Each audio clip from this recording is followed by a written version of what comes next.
Hi friends, ಎಲ್ಲರಿಗೂ ನಮಸ್ಕಾರ. ಮೊದಲ ತಾಡಿಯ ಚಾನಲ್ಗೆ ಸ್ವಾಗತ. ನೋಡಿ, ಇವತ್ತಿನ ರೆಸಿಪಿ ಒಂದು ಈರುಳ್ಳಿ ಖಾರ ಮಾಡ್ತಾ ಇದ್ದೀನಿ. ತುಂಬಾನೇ ಟೇಸ್ಟಿಯಾಗಿದೆ ಮಾತ್ರ. ಮನೆಯಲ್ಲಿ ತರಕಾರಿ ಎಲ್ಲ ಖಾಲಿ ಆದಾಗ ಕೇವಲ 2 ಈರುಳ್ಳಿ ಇದ್ರೆ ಸಾಕು, ತುಂಬಾನೇ ಟೇಸ್ಟಿಯಾಗಿರುವಂತಹ ಈರುಳ್ಳಿ ಖಾರ ರೆಡಿ ಆಗುತ್ತೆ. ಇನ್ನೇನಕ್ಕೆ ತಡ, ಹಾಗಾದ್ರೆ ಹೇಗೆ ಮಾಡೋದು ಅಂತ ತೋರಿಸ್ಕೊಡ್ತೀನಿ ನೋಡಿ. ಮೊದಲನೇದಾಗಿ ಮೀಡಿಯಂ ಸೈಜ್ 3 ಈರುಳ್ಳಿ ಕಟ್ ಮಾಡಿ ಹಾಕೊಳ್ತಾ ಇದ್ದೀನಿ. ನಾನು ತಗೊಂಡಿರೋ ಅಂತ ಅಳತೆಯಲ್ಲಿ ಆರಾಮಾಗಿ ಒಂದು 3 ಜನಕ್ಕೆ ಆಗುತ್ತೆ ಫ್ರೆಂಡ್ಸ್ ಈ ಖಾರ. ನಂತರ ಒಂದು 1/4 ಟೀ ಸ್ಪೂನ್ ಅಷ್ಟು ಅರಿಶಿನ ಹಾಕೊಳ್ತಾ ಇದ್ದೀನಿ.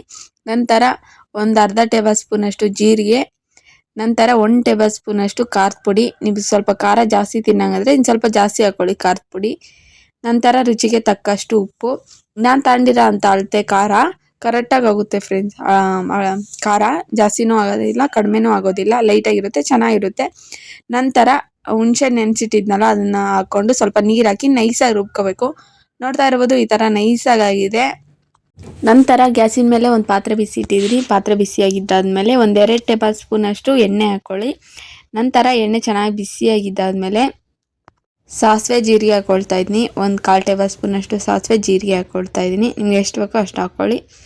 ಸ್ವಲ್ಪ ಚಿಟಪಟ ಅಂದಿದ್ದಾದ್ಮೇಲೆ ಈಗ ಬೆಳ್ಳುಳ್ಳಿ ಹಾಕ್ಕೊಳ್ತಾ ಇದ್ದೀನಿ. ಬೆಳ್ಳುಳ್ಳಿ ಸ್ವಲ್ಪ ಚಿಪ್ಪೆ ತೆಗೆದು ಜಜ್ಜಿಬಿಟ್ಟು ಹಾಕ್ಕೊಳ್ಳಿ, ಫ್ಲೇವರ್ ಚೆನ್ನಾಗಿರುತ್ತೆ, ಟೇಸ್ಟ್ ಚೆನ್ನಾಗಿರುತ್ತೆ. ಹಾಗಾಗಿ ಈ ಥರ ಹಾಕ್ಕೊಳ್ತಾ ಇದ್ದೀನಿ. ಸ್ವಲ್ಪ ಫ್ರೈ ಮಾಡಿದ್ದಾದ್ಮೇಲೆ ನಂತರ ಒಂದು ಒಣಗಿರೋ ಅಂಥ ಮೆಣಸಿನ್ಕಾಯಿ ಹಾಕ್ಕೊಳ್ತಾ ಇದ್ದೀನಿ. ನೋಡ್ತಾ ಇರ್ಬೋದು, ಒಣಗಿರೋ ಅಂಥ ಮೆಣಸಿನ್ಕಾಯಿ.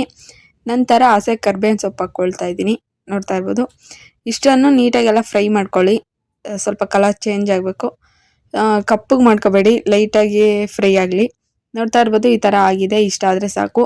ಆಗಲೇ ರುಬ್ಬಿಟ್ಟಿದ್ವಲ್ಲ ಮಸಾಲೆನ ಹಾಕ್ಕೊಳ್ತಾ ಇದ್ದೀನಿ.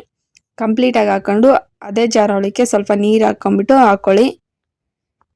ಜಾಸ್ತಿ ನೀರು ಹಾಕೋಕೆ ಹೋಗ್ಬೇಡ್ರಿ, ಮತ್ತು ಜಾಸ್ತಿ ನೀರು ಹಾಕಿದ್ರೆ ಚೆನ್ನಾಗಿರೋದಿಲ್ಲ, ಹಾಗಾಗಿ ಜಾಸ್ತಿ ಹಾಕೋಕೆ ಹೋಗ್ಬೇಡ್ರಿ. ನೋಡ್ತಾ ಇರ್ಬೋದು, ನಾನು ಒಂದು 3 ಟೇಬಲ್ ಸ್ಪೂನ್ ಅಷ್ಟು ನೀರು ಹಾಕ್ಕೊಂಡಿದ್ದೀನಿ. ಅದೇ ಜಾರೊಳಕ್ಕೆ ಸ್ವಲ್ಪ ಅಲ್ಲಾಡಿಸಿ ಹಾಕ್ಕೊಂಡಿದ್ದೀನಿ ಅಷ್ಟೇ.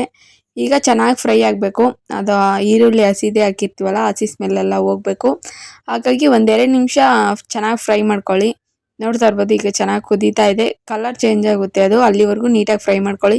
ಇದೇನು ಲೇಟ್ ಆಗೋದಿಲ್ಲ ಫ್ರೆಂಡ್ಸ್, 2 ನಿಮಿಷ ಟೈಮ್ ಇದ್ದರೆ ಸಾಕು ನಿಮ್ಮ ಹತ್ರ, ಬೇಗ ಆಗುತ್ತೆ. ಹಾಗೆ ಟೇಸ್ಟು ತುಂಬಾ ಚೆನ್ನಾಗಿರುತ್ತೆ.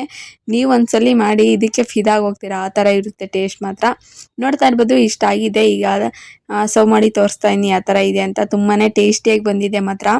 ತರಕಾರಿ ಎಲ್ಲ ಖಾಲಿ ಆದಾಗ ಒಂದ್ಸಲಿ ಈ ಥರ ಟ್ರೈ ಮಾಡಿ, ನಿಮಗೂ ತುಂಬಾ ಇಷ್ಟ ಆಗುತ್ತೆ. ಟೈಮ್ ಇಲ್ಲ ನಮಗೆ, ಅರ್ಜೆಂಟಾಗಿ ಆಗಬೇಕು ಏನಾದರೂ ರೆಸಿಪಿ ಅಂದರೆ ಈ ಥರ ಖಂಡಿತವಾಗ್ಲೂ ಟ್ರೈ ಮಾಡಿ, ತುಂಬಾ ಚೆನ್ನಾಗಿರುತ್ತೆ. ಅನ್ನದ ಜೊತೆ ಮಾತ್ರ ಹೇಳೋ ಮಾತೇ ಇಲ್ಲ, ಆ ಥರ ಇರುತ್ತೆ. ಉಪ್ಪು ಖಾರ ಹುಳಿ ಮಾತ್ರ 2-3 ಸಮ ಇರಬೇಕು, ಆವಾಗಲೇ ಚೆನ್ನಾಗಿರುತ್ತೆ. ನೋಡ್ಕೊಂಡು ಉಪ್ಪು ಖಾರ ಹುಳಿ 3 ಕರೆಕ್ಟಾಗಿ ಹಾಕ್ಕೊಳ್ಳಿ ಅಷ್ಟೇ, ಇನ್ನೇನಿಲ್ಲ. ತುಂಬಾ ಅದ್ಭುತವಾಗಿರುತ್ತೆ ಟೇಸ್ಟ್ ಮಾತ್ರ. ನೋಡ್ತಾ ಇರ್ಬೋದು, ಅನ್ನದ ಜೊತೆ ತಿಂತಾ ಇದ್ದರೆ ತುಂಬಾ ಚೆನ್ನಾಗಿರುತ್ತೆ. ನೀವು ಮನೇಲಿ ಮಾಡಿ ಹೇಗಿತ್ತು ಅಂತ ಮರೀದೆ ಕಮೆಂಟ್ ಮಾಡಿ. ಯಾರಾದರೂ ನಮ್ಮ ಚಾನಲ್ ಹೊಸ್ದಾಗಿ ನೋಡ್ತಿದ್ರೆ ಪ್ಲೀಸ್ ಸಬ್ಸ್ಕ್ರೈಬ್ ಮಾಡ್ಕೊಳ್ಳಿ. ಹಾಗೆ ಪಕ್ಕದಲ್ಲಿರುವ ಬೆಲ್ ಐಕನ್ನ ಕ್ಲಿಕ್ ಮಾಡಿ ಹಾಲ್ ಅಂತ ಆಪ್ಷನ್ ಕೊಡಿ. ಹಾಗೆ ನಾಳೆ ಮತ್ತೊಂದು ವಿಡಿಯೋ ಜೊತೆ ಸಿಗೋಣ ಫ್ರೆಂಡ್ಸ್. ಬಾಯ್.